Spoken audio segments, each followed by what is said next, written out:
سیدنا ابراہیم علیہ السلام عراق کے شہر بابل میں پیدا ہوئے۔ وہ نوح علیہ السلام کے بیٹے سام کی اولاد میں سے تھے۔ وہ نہایت مہمان نواز تھے، اس لیے ان کی کنیت ابو زفیان یعنی مہمانوں والا یا مہمان نواز تھی۔ ان کی شکل و صورت اللہ کے رسول صلی اللہ علیہ وآلہ وسلم سے ملتی جلتی تھی۔ وہ بچپن ہی سے عقل سلیم کے مالک تھے۔ ان کی قوم کے لوگ اللہ تعالیٰ پر ایمان نہیں رکھتے تھے، وہ بتوں اور ستاروں کی پوجا کرتے تھے۔ سیدنا ابراہیم علیہ السلام کا والد آزر بڑھئی تھا، وہ لکڑی کے بت بناتا، بعض اوقات پتھروں کو تراشتا اور انہیں اپنی قوم کے پاس فروخت کر دیتا۔ سیدنا ابراہیم علیہ السلام کو بچپن ہی سے بتوں سے شدید نفرت تھی۔ انہوں نے نہ تو بت فروخت کیے اور نہ ہی کبھی انہیں سجدہ کیا تھا۔ انہیں اس بات پر سخت تعجب ہوتا تھا کہ یہ کیسے لوگ ہیں جو اپنے ہاتھوں سے بت بناتے ہیں اور پھر کہتے ہیں کہ یہ ہمارے معبود ہیں اور ان کی پوجا کرتے ہیں۔ اللہ تعالیٰ نے سیدنا ابراہیم علیہ السلام کو ان کی قوم کی طرف رسول بنا کر بھیجا، انہیں خلیل یعنی اپنے دوست کا منصب عطا فرمایا۔ انہوں نے اپنی قوم کو بتوں اور ستاروں کی عبادت کرنے سے روکا، ان کو سمجھایا کہ یہ محض لکڑی اور پتھر کے بت ہیں، یہ نفع و نقصان کے مالک نہیں، یہ تم کو روزی دینے کا اختیار نہیں رکھتے، تم صرف اللہ ہی سے رزق مانگو، اسی کی عبادت کرو اور اسی کا شکر ادا کرو۔ اگر تم میری بات نہیں مانتے اور مجھے جھٹلاتے ہو تو تم سے پہلے بھی امتیں اپنے رسولوں اور نبیوں کو جھٹلا چکی ہیں۔ انہوں نے اپنے والد کو بھی توحید کی طرف دعوت دی مگر اس نے بھی انکار کر دیا۔ لوگ ابراہیم علیہ السلام سے سخت ناراض ہوئے اور انہوں نے آپ کی کوئی بھی بات ماننے سے انکار کر دیا۔ انہوں نے کہا، ابراہیم اگر تم نے ہمیں بتوں کی عبادت کرنے سے روکا تو ہم تمہیں پتھر مار مار کے ختم کر دیں گے۔ سیدنا ابراہیم علیہ السلام اپنی قوم کے لوگوں کو اللہ تعالیٰ پر ایمان لانے کی دعوت دیتے رہے۔ انہیں بار بار بڑی محنت اور پیار سے سمجھایا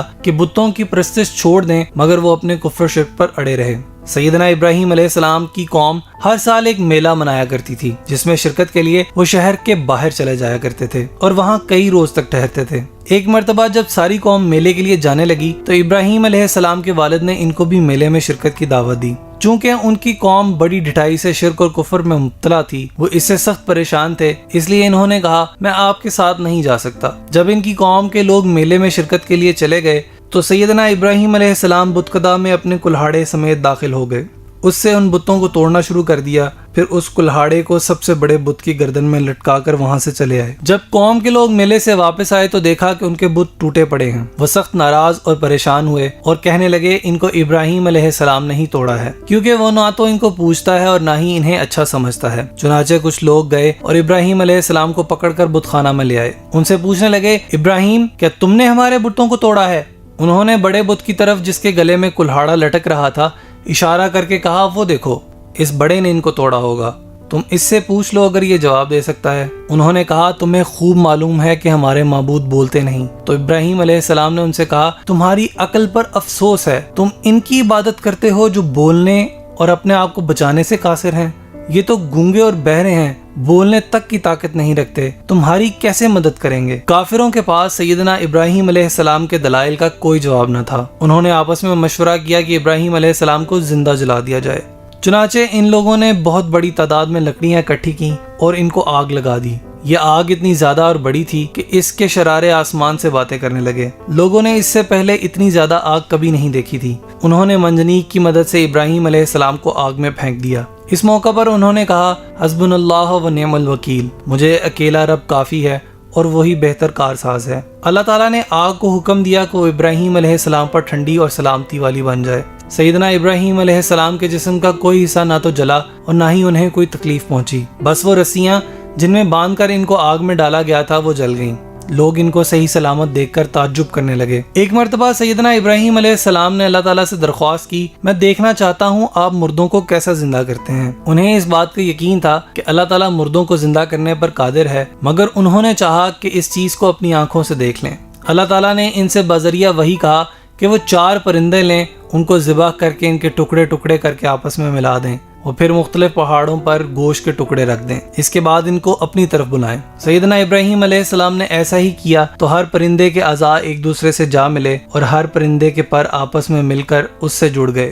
اس طرح ہر پرندے کا بدن تمام اجزاء کے ساتھ ویسا ہی بن گیا جیسا وہ ذبح ہونے سے پہلے تھا۔ بلانے پر وہ پرندے ان کی طرف دوڑتے ہوئے آ گئے۔ سیدنا ابراہیم علیہ السلام نے کہا، بلا شبہ اللہ تعالیٰ غالب اور حکمت والا ہے۔ سیدنا ابراہیم علیہ السلام اپنی اہلیہ سیدہ سارہ علیہ السلام کے ہمراہ عراق سے ہجرت کر کے فلسطین تشریف لے گئے۔ سارہ علیہ السلام کے ہاں کوئی اولاد نہ تھی، چنانچہ ابراہیم علیہ السلام نے مصر کے بادشاہ کی بیٹی ہاجرہ سے شادی کر لی۔ جسے مصری بادشاہ نے سیدہ سارہ کی خدمت کے لیے پیش کیا تھا۔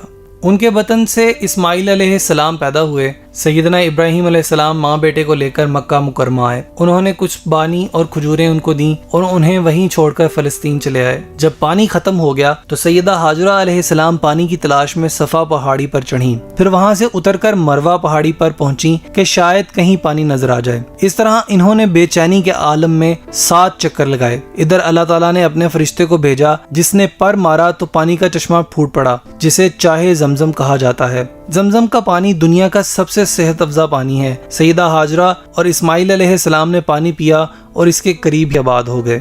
اس وقت بیت اللہ کی زمین ایک ٹیلے کی صورت میں تھی۔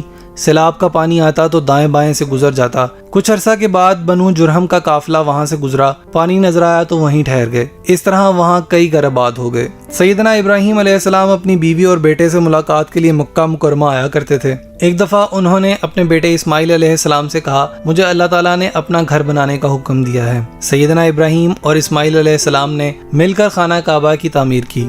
سیدنا ابراہیم علیہ السلام معمار تھے اور سیدنا اسماعیل علیہ السلام ان کی مدد کرتے تھے۔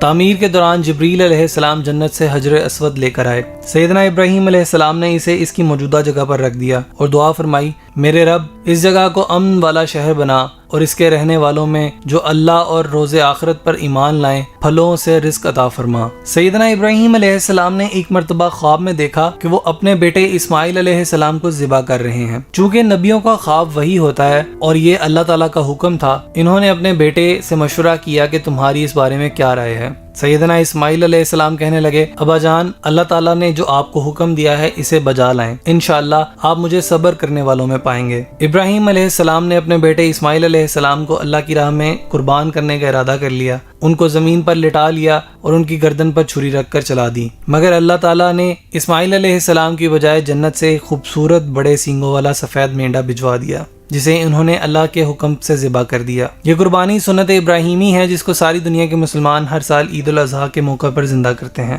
سیدنا ابراہیم علیہ السلام کی اہلیہ محترمہ سارہ کے ہاں اولاد نہیں ہوتی تھی، ان کی عمر خاصی زیادہ ہو چکی تھی۔ ابراہیم علیہ السلام بھی خاصے بوڑھے ہو چکے تھے۔ ایک دن کچھ فرشتے ابراہیم علیہ السلام کے گھر آئے، وہ ان کے لیے بھنا ہوا بچڑا لے کر آئے، مگر فرشتے کھانا نہیں کھاتے، لہٰذا انہوں نے گوشت نہ کھایا۔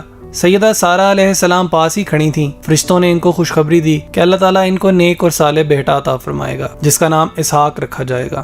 سیدہ سارہ علیہ السلام تعجب سے کہنے لگیں، اس بوڑھی عمر میں میرے ہاں بیٹا ہوگا؟ میرے خاوند بھی تو خاصے بوڑھے ہو چکے ہیں۔ فرشتوں نے کہا، اس میں تعجب کرنے کی کیا بات ہے، اللہ تعالیٰ ہر چیز پر قادر ہے۔ ابراہیم علیہ السلام کے بعد پیارے رسول صلی اللہ علیہ وسلم کے علاوہ جتنے بھی نبی اور رسول آئے ہیں وہ تمام اسحاق علیہ السلام کی اولاد میں سے ہیں۔ وَمَنْ أَحْسَنُ دِينًا مِّمَّنْ أَسْلَمَ وَجْهَهُ لِلَّهِ وَهُوَ مُحْسِنٌ وَاتَّبَعَ مِلَّةَ إِبْرَاهِيمَ حَنِيفًا وَاتَّخَذَ اللَّهُ إِبْرَاهِيمَ خَلِيلًا۔ اور دین میں اس شخص سے زیادہ اچھا کون ہے جس نے اپنا چہرہ اللہ کے سامنے جھکا دیا اور وہ نیکی کرنے والا بھی ہو اور وہ ملت ابراہیمی کی پیروی کرے۔ وہ صرف حق پرست تھا اور اللہ نے ابراہیم کو اپنا خاص دوست بنایا تھا۔